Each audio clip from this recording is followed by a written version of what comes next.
Everyone, कुकड़ा class में आपका स्वागत है। दोस्तों, आज हम एनसीएफ 2005 यानी राष्ट्रीय पाठ्यचर्या की रूपरेखा के बारे में जानेंगे कि जो एनसीएफ 2005 है उसमें हमें कौन कौन से अधिकार दिए गए हैं और बच्चों के प्रति जो चीज़ें हैं विद्यालयों में उनके बारे में हम जानेंगे। तो एनसीएफ यानी नेशनल करिकुलम फ्रेमवर्क 2005, आज इसके बारे में जानेंगे। ये हमारा राष्ट्रीय पाठ्यचर्या की रूपरेखा है और इसके बारे में जानेंगे हम आज। इसकी फुल फॉर्म है नेशनल करिकुलम फ्रेमवर्क 2005। तो आज इस पे हम विस्तार पूर्वक चर्चा करेंगे। राष्ट्रीय पाठ्यचर्या की रूपरेखा 2005 एक ऐसा दस्तावेज है, मतलब ये एक ऐसा दस्तावेज है जिसमें ऐसे विषयों पर चर्चा की गई है कि बालकों को क्या और किस प्रकार से पढ़ाया जाना चाहिए। मतलब जो हमारा एनसीएफ 2005 है ये एक ऐसा दस्तावेज है, उसमें ये वर्णित है कि बच्चों को किस विषय पे या कौन कौन से विषय में क्या क्या टॉपिक पढ़ाए जाएं या क्या क्या पढ़ाने में शामिल किया जाए। ये हमारा एनसीएफ 2005 में शामिल किया गया है। राष्ट्रीय पाठ्यचर्या की रूपरेखा 2005 की उत्पत्ति रविंद्रनाथ टैगोर के सभ्यता और प्रगति नामक, जो हमारे रविंद्रनाथ टैगोर थे, उन्होंने एक निबंध लिखा था जिसका शीर्षक था सभ्यता और प्रगति। तो सभ्यता और प्रगति नामक निबंध से जो हमारा एनसीएफ 2005 है उससे लिया गया है, ये रूपरेखा ली गई है जो कि रविंद्रनाथ टैगोर के द्वारा लिखा गया था। सभ्यता और प्रगति नामक निबंध से हुई है। राष्ट्रीय पाठ्यचर्या की रूपरेखा 2005 के अनुसार स्कूली शिक्षा पाठ्य पुस्तक केंद्रित ना होकर बाल केंद्रित हो। राष्ट्रीय पाठ्यचर्या की रूपरेखा 2005 का अनुवाद संविधान की 8वीं अनुसूची में दी गई भाषाओं में भी किया गया। इसका मतलब यह है कि जो हमारा एनसीएफ 2005 है इसमें किस पे ज़्यादा जोर दिया गया है कि जो हमारी शिक्षा हो वो पाठ्य पुस्तक केंद्रित ना हो, मतलब पाठ्य पुस्तकों पे आधारित ना हो, बल्कि बाल केंद्रित शिक्षा होनी चाहिए। ये हमारा एनसीएफ 2005 में बताया गया है और ये हमारे संविधान की जो 8वीं अनुसूची है उसमें जो दी गई भाषा है उसमें इसका अनुवाद किया गया है। संविधान की 8वीं अनुसूची में दी गई भाषाओं में इसका अनुवाद किया गया है।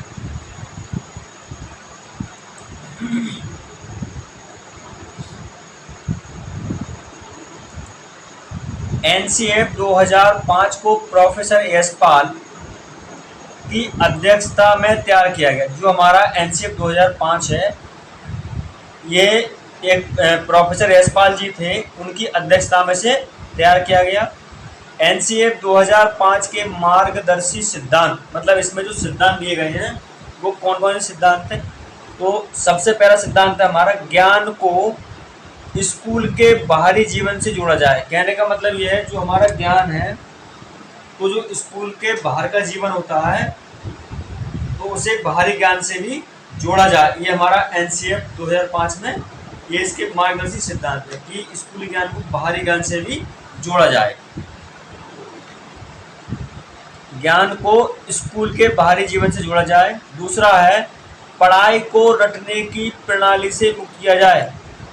जो हमारी पढ़ाई होती है प्राथमिक कक्षाओं में उसे क्या करना है, हमें रटने वाली प्रणाली को मुक्त करना है, यानी बच्चों को रटाना नहीं है, उन्हें समझाना है, उस चीज़ को उन्हें इस तरह से मोटिवेट करना है, समझाना इस तरह से ताकि उन्हें रटने की जो प्रवृत्ति है उससे उन्हें छुटकारा मिल सके। तो रटने की प्रणाली को ख़त्म किया जाए, ये हमारा एनसीएफ 2005 में बताया गया है।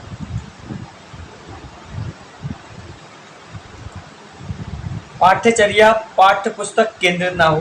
कहने का मतलब ये है, अगला जो सिद्धांत है वो ये है कि जो हमारी पाठ्यचर्या है, मतलब जो पढ़ने की दिनचर्या है वो पाठ्य पुस्तक केंद्रित ना हो। कैसी होनी चाहिए, वो बाल केंद्रित होनी चाहिए, मतलब बच्चे पे केंद्रित होनी चाहिए, चाइल्ड सेंटर्ड एजुकेशन होनी चाहिए। पाठ्य पुस्तक केंद्रित शिक्षा नहीं होनी चाहिए। कौन सी होनी चाहिए? चाइल्ड सेंटर्ड एजुकेशन, यानी बालक केंद्रित शिक्षा होनी चाहिए। अगला दिया है विद्यालय में दी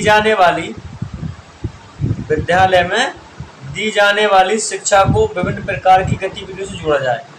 मतलब यह है कि जो विद्यालय में हम शिक्षा दे रहे हैं बच्चों को, उसे विभिन्न प्रकार की गतिविधियों से जोड़ा जाए ताकि बच्चे उनके बारे में अच्छे से जाने और उन्हें लंबे समय तक ये चीज़ें याद रहेंगी। अगर हम विद्यालय की शिक्षा है तो उसे हम बाहर की जो अन्य गतिविधियाँ हैं, विभिन्न प्रकार की गतिविधियों से जोड़ देंगे तो बच्चों को क्या होगा, वो लंबे समय तक वो चीज़ें उनके दिमाग में बनी रहेंगी और अच्छे से अच्छे एग्जाम्पल्स द्वारा उन्हें समझाने की कोशिश करें। अगला है राष्ट्रीय मूल्यों के प्रति आस्थावान विद्यार्थी तैयार की जाए। मतलब राष्ट्रीय मूल्यों का मतलब यह है कि उन्हें देश के बारे में अधिक से अधिक बताएं और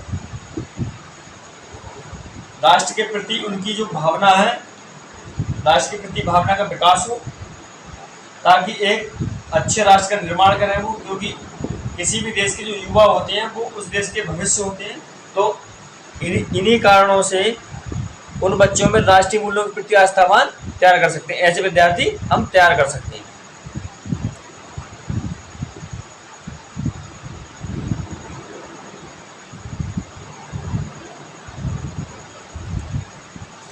एनसीएफ 2005 का निर्माण एनसीईआरटी द्वारा किया गया था। मतलब जो हमारी एनसीईआरटी है तो एनसीईआरटी के द्वारा जो हमारा एनसीएफ 2005 है, ये एनसीईआरटी के द्वारा इसका निर्माण किया गया था एवं इसको पूर्ण करने का कार्य निदेशक प्रोफेसर कृष्ण कुमार के नेतृत्व में किया गया। मतलब इसका जो निर्माण है वो एनसीईआरटी द्वारा किया गया, लेकिन जो इसका पूर्ण रूप से कार्य हुआ था वो प्रोफेसर कृष्ण कुमार के नेतृत्व में किया गया था। मतलब पूर्ण रूप से इसका वो जो है नेतृत्व कृष्ण कुमार के समय में हुआ था। इसका प्रमुख लक्ष्य आत्मज्ञान, मतलब प्रमुख लक्ष्य क्या क्या है इसके? आत्मज्ञान, अर्थात विद्यार्थियों को अलग अलग अनुभवों का अवसर देकर उन्हें स्वयं ज्ञान की प्राप्ति करनी होती है। मतलब यह है कि बच्चे जो होते हैं वो नन्हे वैज्ञानिक होते हैं और जितना हम बच्चों को करके सीखने पे बल देंगे, मतलब उन्हें अवसर प्रदान करना है, हमें उन्हें प्रोत्साहित करना है, इनकरेज करना है ताकि बच्चे जो है नए नए अवसर अगर दिए जाएंगे, उन्हें अधिक से अधिक अवसर दिए जाएंगे तो वो नई नई खोजें करेंगे और नई नई बातों के बारे में जानेंगे। तो ये एनसीएफ 2005 में बताया गया है। एनसीएफ 2005 के अनुसार प्रत्येक विद्यार्थी की अपनी क्षमता और कौशल होते हैं, तो प्रत्येक विद्यार्थी को उसे व्यक्त करने का मौका प्रदान किया जाना चाहिए। कहने का मतलब यह है कि कक्षा में समावेशी शिक्षा होनी चाहिए। मतलब विशिष्ट बच्चे और सामान्य बच्चे सब एक साथ कक्षा में पढ़ने चाहिए। उससे क्या होगा कि सभी बच्चों को एक दूसरे के साथ पार्टिसिपेट करेंगे और एक दूसरे के विचारों को सुनेंगे तो उनके अंदर का जो इंटरनल डेवलपमेंट है वो हो जाएगा और प्रत्येक बच्चे में अपनी एक क्षमता होती है, अपने एक कौशल होता है, टैलेंट होता है और उन्हें उस टैलेंट को, एक क्षमता को दिखाने के लिए विभिन्न प्रकार से उन्हें अवसर देने चाहिए। ये हमारा एनसीएफ 2005 में बताया गया है।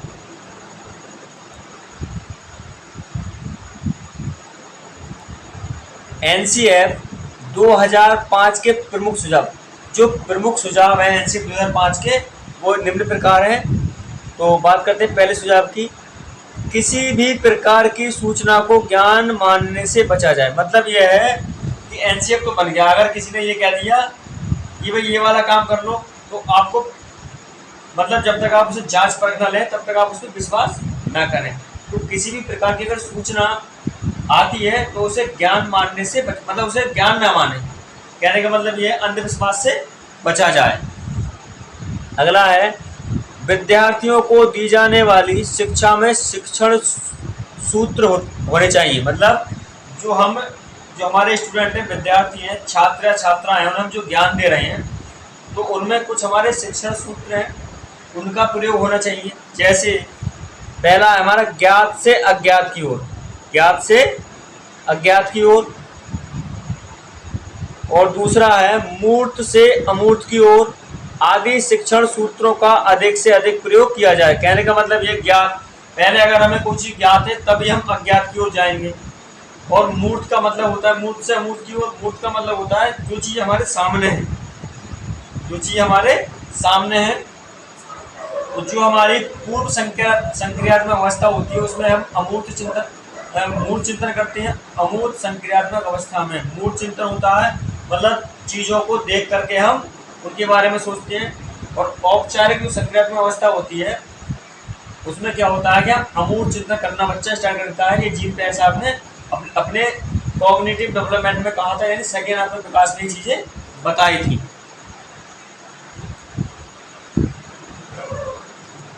अगला है सजा व पुरस्कार की भावना को सीमित रूप से प्रयोग किया जाए।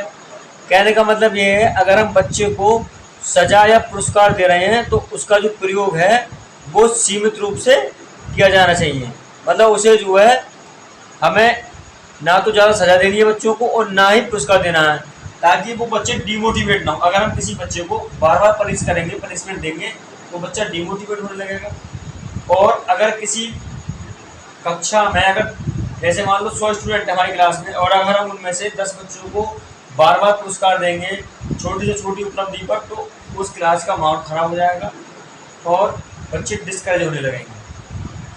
तो हमें सजा और पुरस्कार की जो भावना है उसे सीमित करना है, मतलब बहुत कम।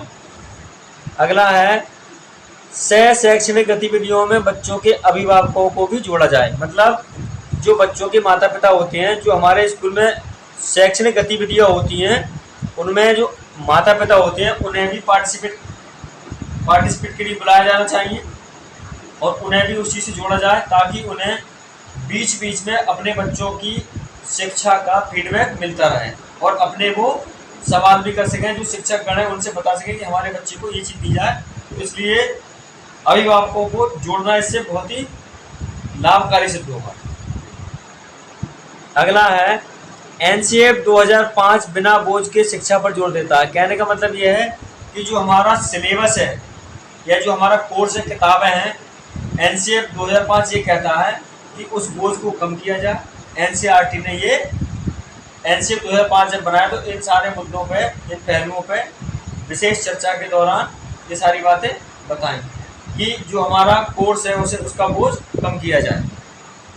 अगला है एनसीएफ 2005 के अनुसार बच्चों का मातृभाषा में शिक्षण कार्य किया जाए। मतलब यह है एनसीएफ 2005 में ये बताया गया है कि जो छात्र या छात्राएं, बच्चे जिस विद्यालय में शिक्षा ग्रहण कर रहे हैं तो उन्हें उनकी मातृभाषा में शिक्षण कार्य उनके द्वारा, जो अध्यापक बंधु हैं उनके द्वारा बच्चों को उनकी मातृभाषा में शिक्षण कार्य कराया जाएगा। ये एनसीएफ 2005 में बताया गया है। अगला है विशाल पाठ्यक्रम व मोटी किताबें शिक्षा प्रणाली की असफलता का प्रतीक है। मतलब जो मोटी मोटी किताबें हैं तो ये क्या है, जो हमारी शिक्षा प्रणाली है उसकी जो असफलता का प्रतीक है। ये मोटी मोटी किताब बच्चे पढ़ नहीं पाते और डर जाते हैं। और जो विशाल पाठ्यक्रम, किताब सिलेबस भी कम होना चाहिए, तो एनसीईआरटी ने क्या करा, सिलेबस को कम करा। जब सिलेबस कम हो जाएगा तो किताबें पतली हो जाएंगी, और किताबें और सिलेबस कम होने से क्या होगा कि जो हमारी शिक्षा प्रणाली है उसमें सफलता की ओर अग्रसर होगी। तो ये विधि जो है एनसीईआरटी के द्वारा अपनाई गई। अगला है मूल्यों को उपदेश देकर नहीं वातावरण देकर स्थापित किया जाए। मतलब जो हमारे मूल्य हैं, जो हमारी सामाजिक चीजें हैं, उन्हें क्या करें, हम उपदेश ना दें उनके बारे में कि भाई ऐसे करो। हमें करना क्या है कि ऐसा वातावरण दे, ऐसा एटमॉस्फेयर दे, ताकि बच्चों को उपदेश देने की आवश्यकता ना पड़े, यानी मोटिवेट करने की अब जरूरत ना पड़े। उन्हें ऐसा माहौल दें, ऐसा समाज दें ताकि बच्चे जो है ठीक से आगे बढ़ सकें। अगला है बच्चों को स्कूल से बाहर जीवन से तनाव मुक्त वातावरण प्रदान करना। मतलब एनसीएफ 2005 में ये बताया गया है कि बच्चों को स्कूल में नहीं बल्कि जिस समाज में बच्चे रहते हैं उन्हें तनाव मुक्त वातावरण उपलब्ध कराया जाए और उन्हें तनाव से बिल्कुल दूर रखा जाए। ऐसा माहौल समाज का होना चाहिए।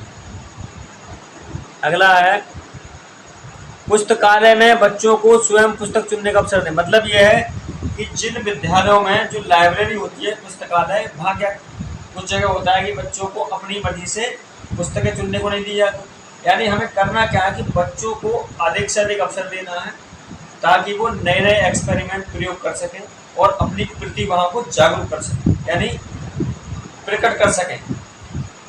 तो अधिक से अधिक अवसर दें कि बच्चे पुस्तकालय में अपनी पसंद की पुस्तक चुनें। अगला है हमारा सांस्कृतिक कार्यक्रमों में मनोरंजन के स्थान पर। सांस्कृतिक कार्यक्रमों में मनोरंजन के स्थान पर सौंदर्य बोध को बढ़ावा दें। मतलब ये है कि जो हमारे सांस्कृतिक कार्यक्रम होते हैं, जो रंगमंच कार्यक्रम होते हैं या मनोरंजन कार्यक्रम होते हैं, उनके स्थान पर क्या करना चाहिए, हमें सौंदर्य बोध को भी बढ़ावा दिया जाना चाहिए। शिक्षकों को अकादमिक संसाधन व नवाचार आदि समय पर पहुंचाए जाएं। मतलब ये है जो शिक्षक हैं विद्यालय में, जिनका काम है शिक्षण कार्य करना, उन्हें जो अकादमिक संसाधन है, मतलब स्कूल से संबंधित चीज़ें या बच्चों की पढ़ाई से संबंधित चीज़ें जो होती हैं, वस्तुएं, उन्हें समय पर पहुंचाया जाए। जो हमारा एनसीईआरटी डिपार्टमेंट है, तो उनके द्वारा विद्यालयों में जो शिक्षण सामग्रियाँ होती हैं, अकादमिक शिक्षण सामग्रियाँ, वो अध्यापक तक समय से पहुंचनी चाहिए। अगला है समुदाय को मानवीय संसाधन के रूप में प्रयुक्त होने का अवसर दें। जो समुदाय होता है हमारा, कम्युनिटी होती है समुदाय, उसे क्या करना चाहिए, जो मानवीय संसाधन है उसके रूप में प्रयुक्त होने का उसे अवसर दिया जाना चाहिए। ये हमारा एनसीईआरटी 2005 में बताया गया है। अगला है मानसिक स्तर पर एवं योग्यता के अनुसार पाठ्यक्रम का निर्धारण। मतलब यह है कि जिस बच्चे की मेंटलिटी या मेंटल पावर का स्तर देखें पहले और उसी हिसाब से उसे या उसकी योग्यता के अनुसार पाठ्यक्रम दें। जैसे मान लो किसी बच्चे का एडमिशन हमने कक्षा 2 में कर दिया, ठीक है, लेकिन वो बच्चा एलकेजी के लायक है, तो वो कक्षा 2 को जो पाठ्यक्रम है, सिलेबस है, वो उसे नहीं संभाल पाएगा। कारण ये होगा कि बच्चा विफल हो जाएगा, कुंठा का शिकार हो जाएगा। तो हमें करना क्या है कि बच्चे को जो है उसका आईक्यू लेवल, एक आईक्यू टेस्ट लेके उसकी योग्यता के अनुसार उसे पाठ्यक्रम देना है और कक्षा का निर्धारण भी उसी प्रकार करना है।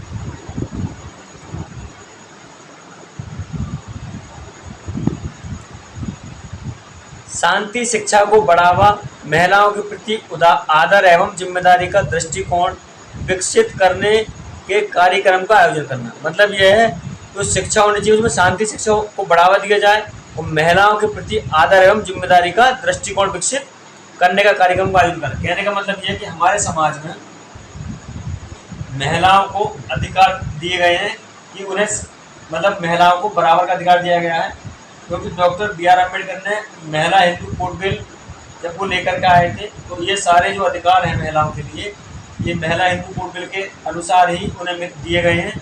तो हमें करना क्या है कि उन्हें आदर और जिम्मेदारी का जो दृष्टिकोण है वो बनाते हुए उन कार्यक्रमों में उन्हें पार्टिसिपेट करने के लिए थोड़ा मोटिवेट करना चाहिए।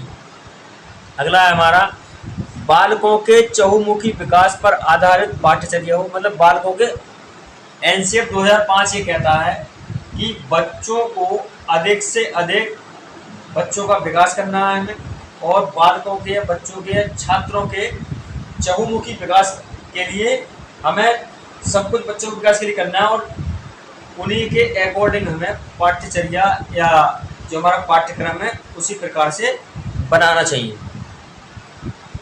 अगला है सभी विद्यार्थियों हेतु समावेशी वातावरण तैयार करना। मतलब यह है सामान्य बच्चे और वो विशिष्ट बच्चे सभी को एक ही कक्षा में पढ़ाना चाहिए, ताकि कक्षा में तनाव का माहौल उत्पन्न ना हो और वो एक दूसरे के कौशल को सीख सकें।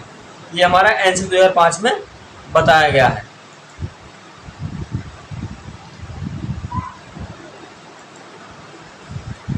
एनसीईआरटी 2005 का प्रमुख सूत्र, जो प्रमुख सूत्र हैं अब उनके बारे में बात करते हैं। देखिए सबसे पहला है बिना भार के अधिगम।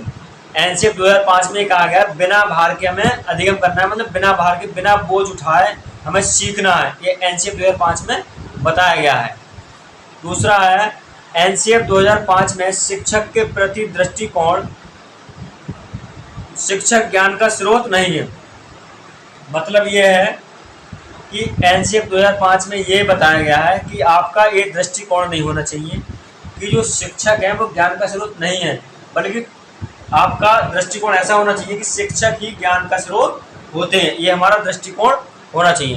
अपितु एक ऐसा सुगम करता है जो सूचना को अर्थ बोध में बदलने की प्रक्रिया में विविध उपायों द्वारा बच्चों हेतु सहायक हो। मतलब जो शिक्षक होता है वो ज्ञान का स्रोत ही नहीं है, बल्कि एक सुगम करता होता है। मतलब हर तरह के अवसर उपलब्ध कराता है बच्चों के लिए, जो सूचना को अर्थ में और बोध में बदलने की प्रक्रिया में विभिन्न उपायों के द्वारा विद्यार्थियों की सहायता करता है। ये एक शिक्षक का कार्य है। अगला है एनसीएफ 2005 में बच्चों के प्रति दृष्टिकोण। प्रत्येक बच्चे की सीखने की गति प्रकृति अलग होती है। सभी बच्चे सक्रिय रूप से पूर्व ज्ञान एवं उपलब्धि सामग्री गतिविधियों के आधार पर अपने लिए अर्थ निर्माण करते हैं। कहने का मतलब यह है क्लास में जितने बच्चे होते हैं उनका दृष्टिकोण प्रत्येक बच्चे का अलग होता है। सीखने की क्षमता सबकी अलग होती है, प्रकृति अलग होती है, और बच्चे सक्रिय रूप से जो उनका पूर्व ज्ञान होता है उसकी उपलब्धि गतिविधियों के आधार पर अपने लिए अर्थ निर्माण करते हैं।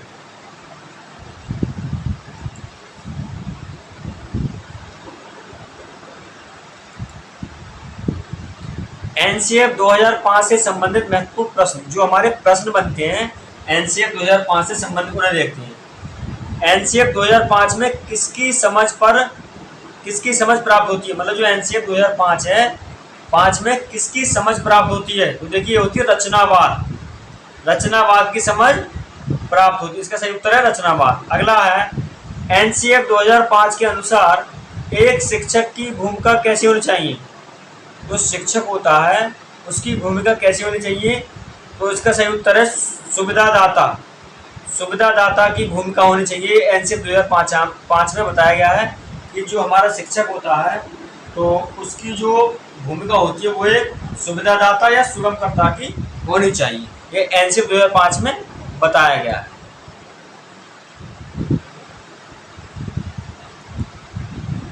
अगला क्वेश्चन है एनसीएफ की फुल फॉर्म क्या है। जो एनसीएफ है हमारा उसकी फुल फॉर्म क्या है। इसकी फुल फॉर्म है नेशनल क्यूरिकुलम फ्रेमवर्क। ये मैंने वीडियो के स्टार्टिंग में बताया था कि जो एनसीएफ है हमारा नेशनल क्यूरिकुलम फ्रेमवर्क, ये इसकी फुल फॉर्म है एनसीएफ की। एनसीएफ 2005 के अनुसार अंग्रेजी सीखने का उद्देश्य क्या है। मतलब अगर हम अंग्रेजी सीख रहे हैं तो एनसीएफ 2005 के अनुसार उसे क्या कहेंगे, तो इसे कहेंगे बहुभाषावाद। मतलब बहुत सारी भाषाओं के बारे में जानना या और बहुत सारी भाषाओं को सीखना, ये हमारा बहुभाषावाद कहलाएगा। एनसीएफ 2005 के अनुसार अंग्रेजी सीखेंगे तो हम अंग्रेजी सीखने का जो उद्देश्य है हमारा वो बहुभाषावाद कहलाएगा। क्या कहलाएगा, बहुभाषावाद। अगला है एनसीएफ 2005 बल देता है। मतलब जो एनसीएफ 2005 है वो किस पे बल देता है, ये बल देता है करके सीखने पर। करके सीखने पर बल देता है एनसीएफ 2005, लर्निंग बाय डूइंग। ये जो है करके सीखने पर बल देता है एनसीएफ 2005। तो दोस्तों आज की क्लास में हमने एनसीएफ 2005 के बारे में पढ़ा और इसमें हमने ये जाना कि बच्चों के लिए क्या क्या महत्वपूर्ण नियम है इसमें, और हमें एनसीएफ 2005 में बताया गया है कि शिक्षा को रटन प्रणाली से मुक्त करना है और जो हमारा सिलेबस है और पाठ्यक्रम है उसे कम करना है और बच्चों को आप दंडित नहीं कर सकते। ये सारी चीज़ें हमने इसमें पढ़ी और कल की क्लास में हमने पढ़ा था आरटी के बारे में। तो दोस्तों अगर आप हमारे चैनल पर नए हैं तो चैनल को सब्सक्राइब कर लेना और वीडियो को अधिक से अधिक लोगों में शेयर करना, और हम आपको अच्छा बेहतरीन कंटेंट डेली क्लास में लेकर के आएंगे। जय हिंद दोस्तों।